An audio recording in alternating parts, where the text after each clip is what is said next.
When you are dressed up and you're made up, your hair, your makeup, somehow there is this powerful internal thing that happens inside you that you feel very good about yourself. Your energy is raised. You feel more confident. It's just your mindset telling you, wow, I feel like a powerful woman, empowered woman.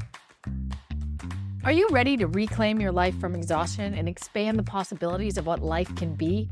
If so, I'm your guide, Evelyn.Energy, work-life geek and engineer-turned-resiliency coach on a mission to redefine how we work, live, and utilize our energy. Each episode, I dig deep with my guests as they share their story, spark, and strategies for developing our own unique work-life blend. This is Engineering Serenity. Episode 4, Visual Transformation with Herman Chow. I'm Herman Chow. That's my name. Your fairy godmother. Your fairy godmother. What does that mean? It is my signature, my brand. So people need to know who I am. Your fairy godmother. I always link it to my name. We can talk about this later. Okay. What industry do you work in? I am a self-employed portrait photographer, transitioning into personal branding. Do you like your career? I do.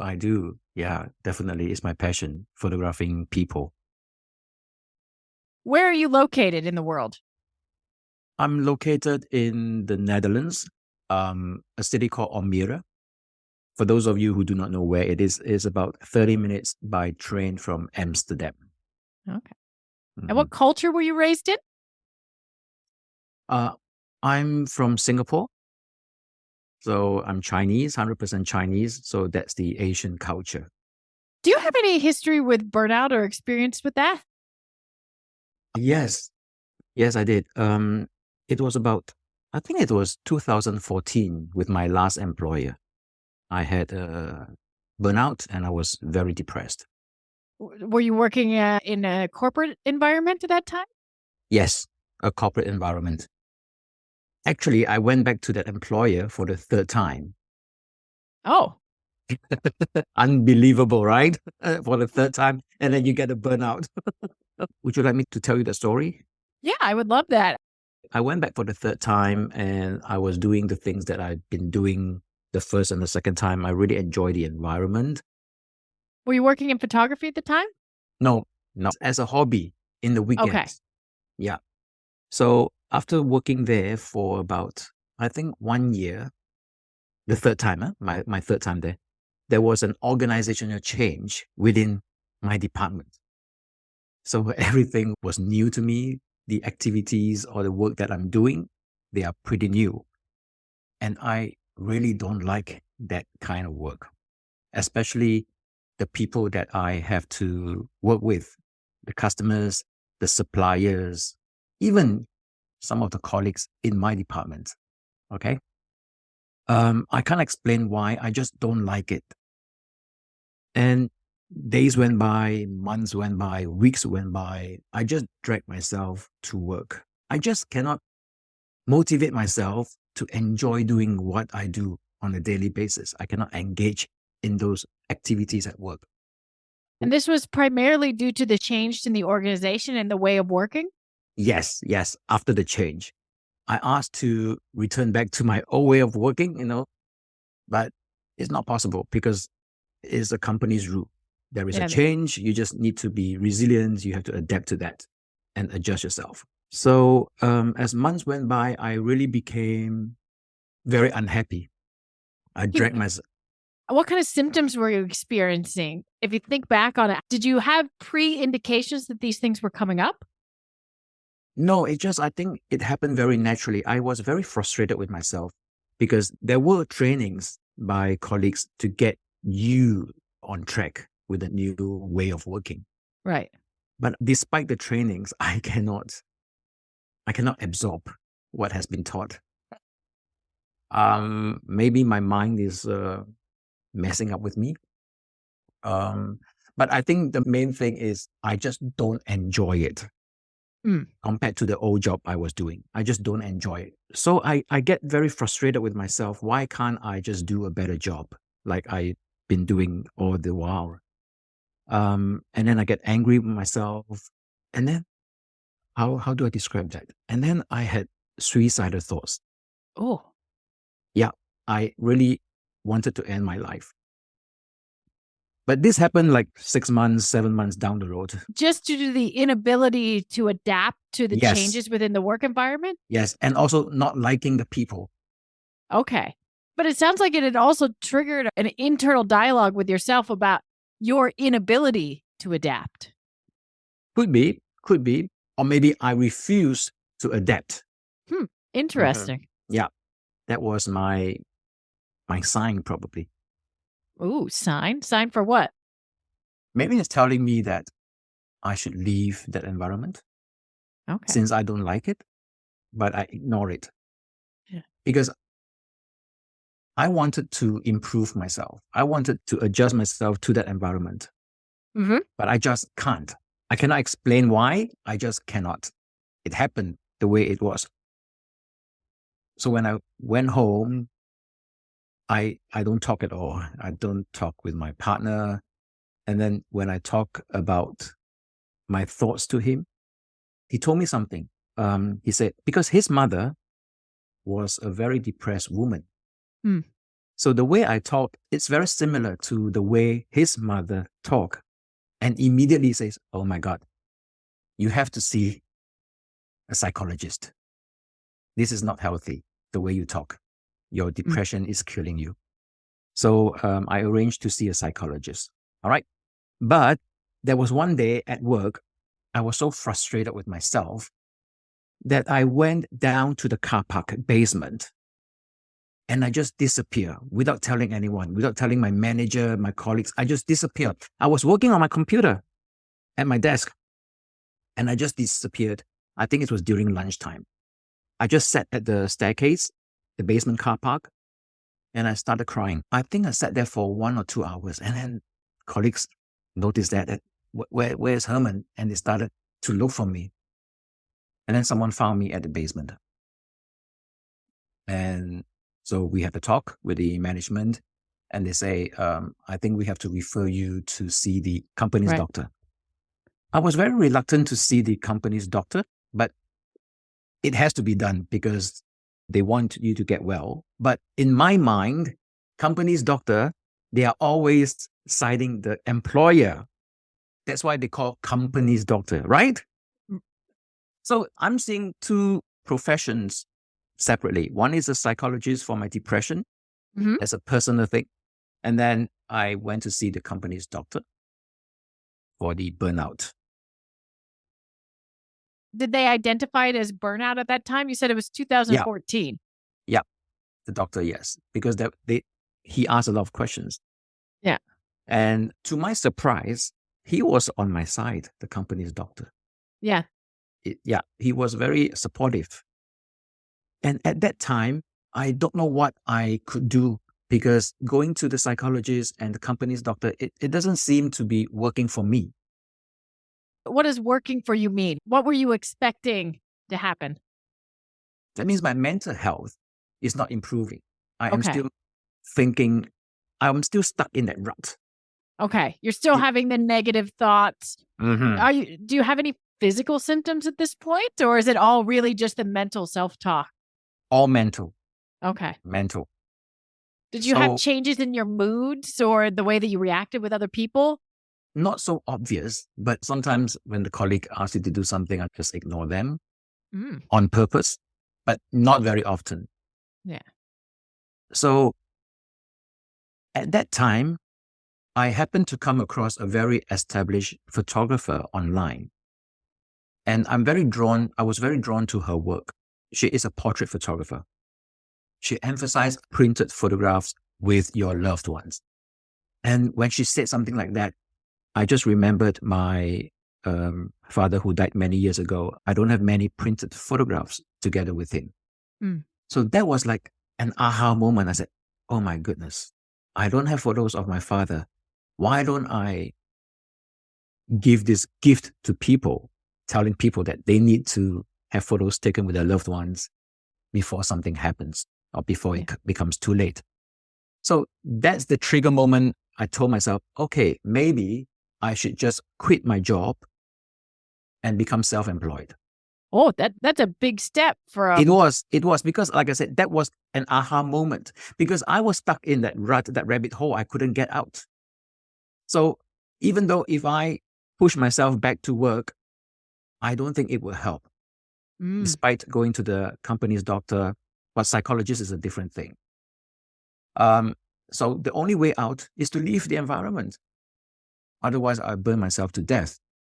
And I did quit and became self-employed and followed my passion. It was just like that. You had this aha moment and then you executed immediately? I talked to my partner. Yeah. He was supportive. And that's why I made a change, the drastic change. From that place of negative self-talk and self-doubt, how did you find the courage and the strength to make that big of a transition? Where did it come from? Because when I was following this photographer, I bought her online courses. I followed it, I watched it, and I was very happy and watching all her videos. And I told myself, hey, I could also photograph people that make them look glamorous, gorgeous. I think those were the words telling me, maybe you could do something like that and not have to suffer at your workplace with your employer. So there might be signs telling me internally that maybe it's time that you leave your job and do something that you love. I'm glad I did that, made that big step, because I'm loving what I do. I don't drag myself to work. And yeah, that's how I came out of my rabbit hole. When you transitioned out, did you feel a shift in your energies almost immediately when you left that environment and you started working? There was an immediate shift. I Wow. think because that was the environment with my employer that was, I think, sucking all my energy. Describe how you felt after you got out of that. It's like a relief. Yeah. Yeah. It's the weight off your shoulder because I don't have to deal with the customers and I don't have to deal with that work which I don't enjoy. And did it have an impact also on the depression side? Yeah, it was improved. I truly believe that environment wasn't doing me good. Yeah, that really pulled me down. If you had not been in that environment, do you think you would have transitioned into photography eventually? That is something I cannot answer because I won't know. No. I think that photographer that I was telling you that was drawn to her work, she was maybe someone sent from the universe to give me that sign. Hey, Herman, you need to do something with photography. Oh, so you've been working in photography ever since that transition moment and running your own business? Yes. Because you asked me, was I doing photography when I was working with a corporate company? I was photographing a lot of fashion models in the weekends as a hobbyist. So I do have experience photographing people. So when I transitioned to becoming a self-employed photographer, it wasn't difficult for me in terms of technicalities, photographing people. So that initial aha moment of creating print images of family, do you still carry that spark in what you do or has it shifted slightly? It has shifted slightly, but because the connection and the emotions, they are still my core values, which I first started. So even though now I'm evolving into personal branding photography, that is still something that my customer, who is a human being, they need to see themselves as who they are when they are being photographed. So that has to do with emotions, celebrating who you are, connecting yourself. It won't go away. It is my core values. You know, I didn't realize the power of prints until I saw the videos of this photographer that I was drawn to. Do you still work in print? Not much, because personal branding photos, business owners love digital files. Yeah. For family photos, I strongly encourage prints. That makes sense. So what are you really excited about right now? You know what I'm excited when I lift up my camera and then this person standing in front of me, I said, oh, I'm going to photograph her. I'm going to make her shine. I'm going to let her see how beautiful she is in the photographs. Oh, that's amazing. I get goosebumps when I do that. And also another part is when, I mean, you have that experience When the customers sit there with the makeup and hair done, and when they turn around and look into the mirror, sometimes I see tears coming down from their eyes because they can't believe that they can look so gorgeous. They are gorgeous in a natural way, but it's being enhanced for their personal brand. Yeah. That really, again, gives me goosebumps when I see that. I think that's why I do what I love. I'm giving the person to see how beautiful they are. Yeah. Showing them aspects of themselves that they may not have identified yet. Exactly. Yeah. That's why you're the fairy godmother. That's it. That's why I call myself your fairy godmother. It has a reason, because I transform these women from before to after. Yeah. I'm a guy. To call myself your fairy godmother, there is a contrast. It leaves an impression to the audience. But if you are a woman and you brand yourself as the fairy godmother, there is no contrast. Fairy godmother is a woman. So you like that tension of being a fairy godmother as a man? Yes, people will start laughing. Oh, you're fairy godmother. Why? Let me tell you this. I went to 2 network events, and then during the break, someone came up to me and said, "Are you the fairy godmother on Facebook?" I said, "Oh, wow. I don't know you and you know me." So this is how powerful it is. That power of branding. Yeah. Because I want to make women shine and be influential in the marketplace. That's my transition right now in the personal brand. I'm helping business coaches to shine and be influential in the marketplace, because your face is the marketplace. You are your brand. Mm-hmm. One of those things I think about a lot in the online business, where we talk about our personal brand and our marketing and how we're going to show up and what do we stand for and our core values. But I think in many ways, also in the corporate world, as we grow in our careers, you have a personal brand. What is your reputation? How do you show up? I would feel very uncomfortable if I went from wearing slacks all the time in the office to all of a sudden wearing tutu skirts, big, frilly, colorful. I think that transition of how you show up and even just how you carry yourself, I think in many ways you're capturing and exploring that in the online business world. But I can see it very powerful also in the 9-to-5 office setting.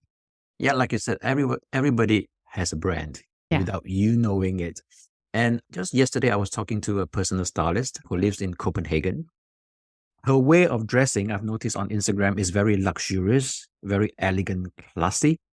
And one day she attended a network event and she wore jeans. And then someone said, "Are you the person I saw on Instagram?" Because branding is all about your customers, how they perceive you. Yeah.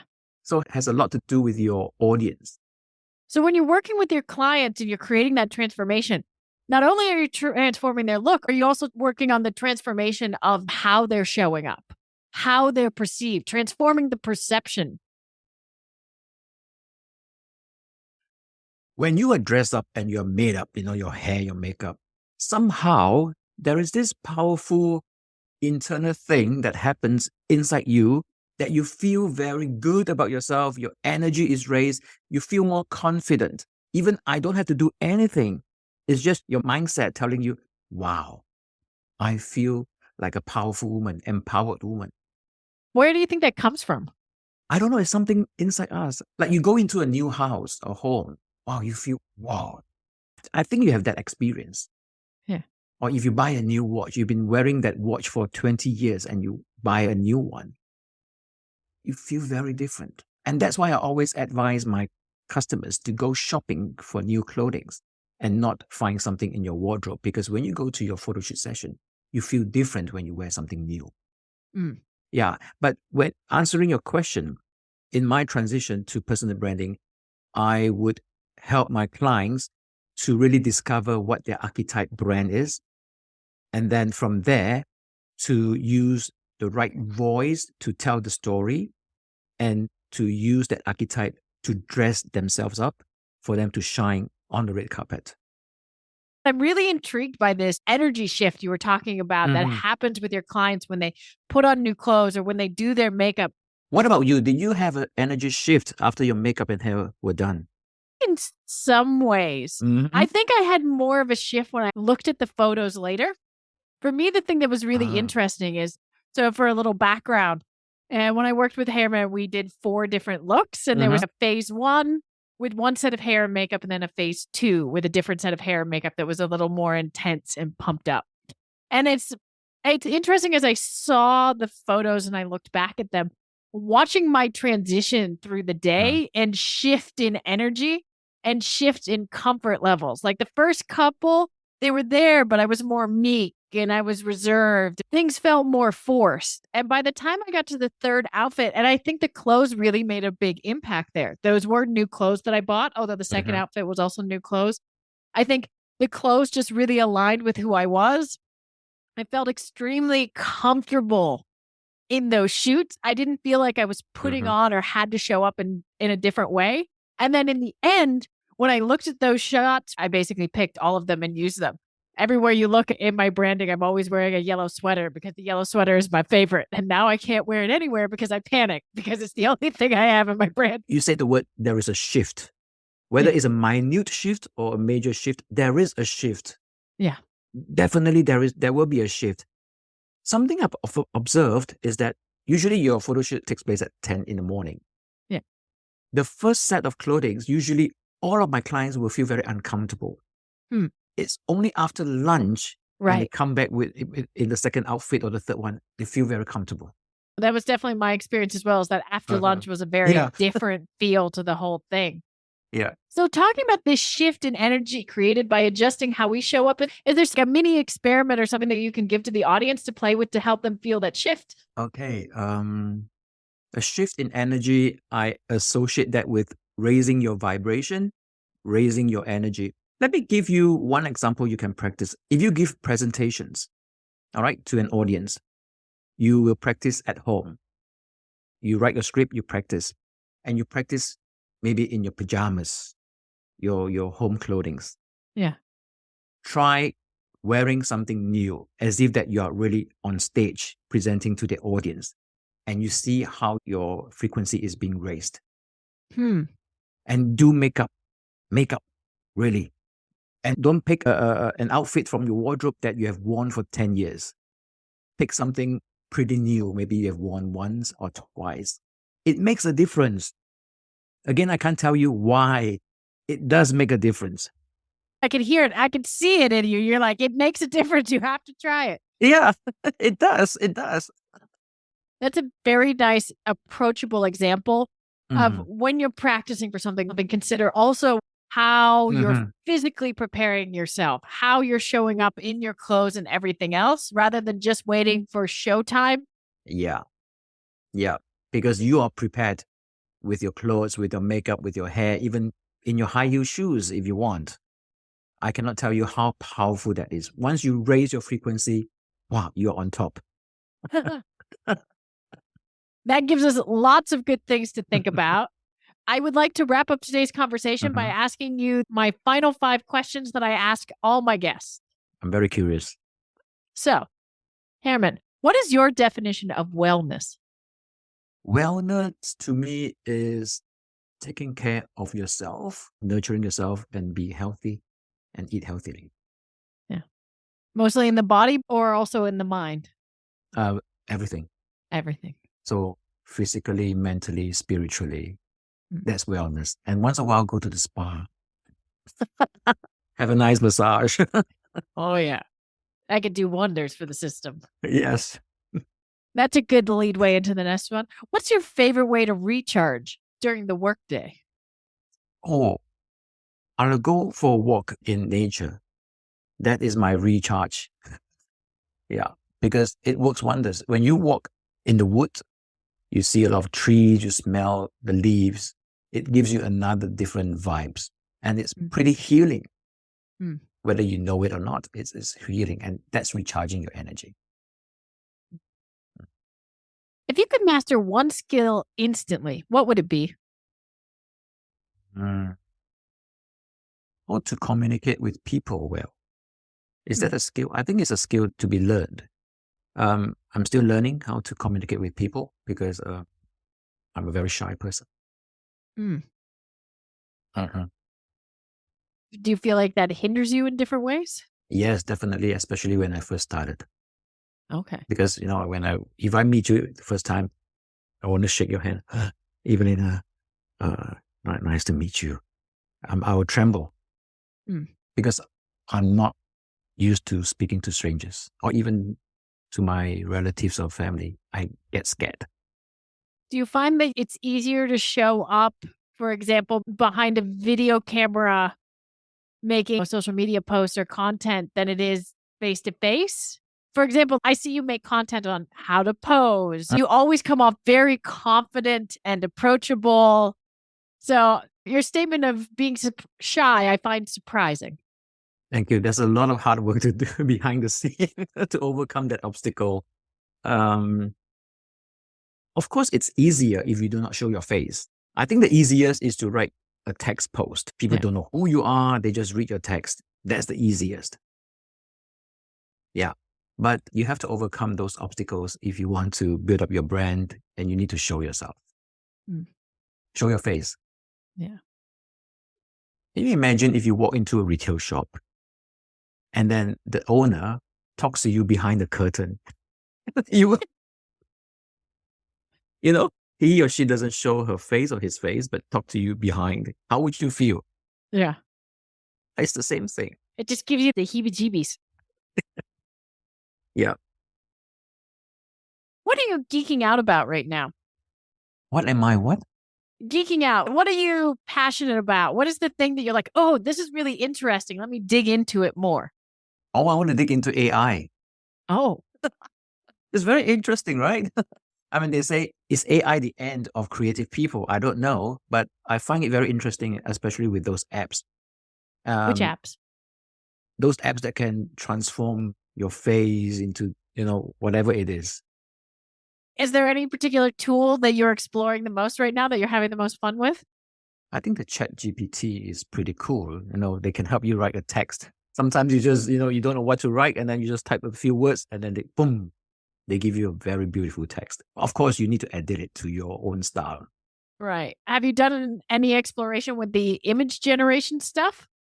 Not yet. I tried once, but because it's a free account, they say it's busy right now. You better subscribe in order for you to test that. So just leave it. Yeah, that makes sense. Yeah. But that seems to be a whole other art form area as well. Yes, it is. It is. No, it's but pretty it's amazing. I find it. It is a fun area to explore. Yeah. So imagine a world where you've achieved the optimal work-life blend. Describe a typical day for you. I would still be doing content like I've been doing every day. Because if you stop doing things, I think the system in your body will get rusty. Yeah. So even though I've reached the goal, I will still continue to do my things. Or probably I would also, if I have employees, I would give them training and guide them along. But I've not reached there yet. So Do you consider that you have a decent work-life blend right now? maybe not, because I'm too focused on my work. Okay. Yeah. So maybe there's a little unbalance. My work is higher than personal. It's funny that you use the word balance, because I always lean away from the word of work-life balance because it implies like a 50-50. I always like the concept of a blend where you're getting what you need from both and the two sort of dance within each other. I will still drink tea in the morning, green tea, do Qigong meditation. I will still do the same things. Yeah. Yeah. I hope that really answers that. Yeah. Well, thank you for our conversation today. You've definitely given me some fun things to think about, and I hope your story is one that someone can recognize and feel inspired to take those signals that could come from your environment and have the courage to make the shift if they need to. So, if they need to, but if I can say one thing is, go and do the things that you love. Not do the things that will bring you income, but you hated it. Yeah. I think you may have answered my last question then. Oh, really? What is the one thing you want the audience to take away from our discussion today? I think you already answered it. Yeah, really, it's so important. You don't want to regret when you reach 80 years old and you look back, you say, oh, why haven't I done that? when I was 50 or 40. And now I'm at my deathbed. I can do anything. Yeah. And I think even in our 40s and 50s, I think we underestimate our ability to change Mhm. and rewrite our story to do the things we love. Yeah, I think change is quite frightening for most people. We want to be in the comfort zone. We don't want to live in a new environment that we're not prepared to live. You know what? I think people want to change, but they don't want to live the new life after the change. Oh, Make sense? no, tell me more. Let's take this. You're working for a Okay. corporate company that you don't like the job Okay. because you are getting income every month. It's so comfortable. You support your family, you pay the bills. And because of that, somehow, some people get lazy. The golden cage. Yeah. And if you ask them to do something that they love, maybe photography, I'll take this as an example. Yeah, they will overthink things that say, oh, I don't have a regular income. How do I support my family? How do I get the income? How do I get the money? How do I buy things? How do I pay the installments of my car, or my house, or mortgage, or whatever? But there are some people who would take that leap, would change to become a photographer. But after changing, they might not have the desire to live that new lifestyle. Does that make sense? Do they not want to take the effort to establish the new life? Yeah, maybe that's the word, the effort. There's too much work, to start all over again. Yeah. Being a photographer, you don't know, you have no experience in business. And then you get all the nagging maybe from your wife or from your partner. Why did you quit in the first place? You see, we are now in deep shit. Yeah. They don't want to live that moment, that new environment. That's why people stay in the comfort zone. Yeah. And hopefully not at the cost of your serenity, which is ultimately what you ran into. Yeah. You have to make a lot of sacrifices if you want to pursue your passion. Yeah. And I think that's a hard truth. Mm-hmm. And you need a lot of support from your partner. Yeah. Really. Yeah. From your partner, from your community, whatever your village looks like, that support you need. Yeah, that's important. Yeah. But once again, go and do what you love. Bye. Intrigued or inspired by today's episode, but forgot the details? Don't worry, I've got you covered. Visit engineeringserenity.com for a complete summary of today's episode, including timestamps, links, and other resources for your adventure. Wishing you strength and serenity, Evelyn out.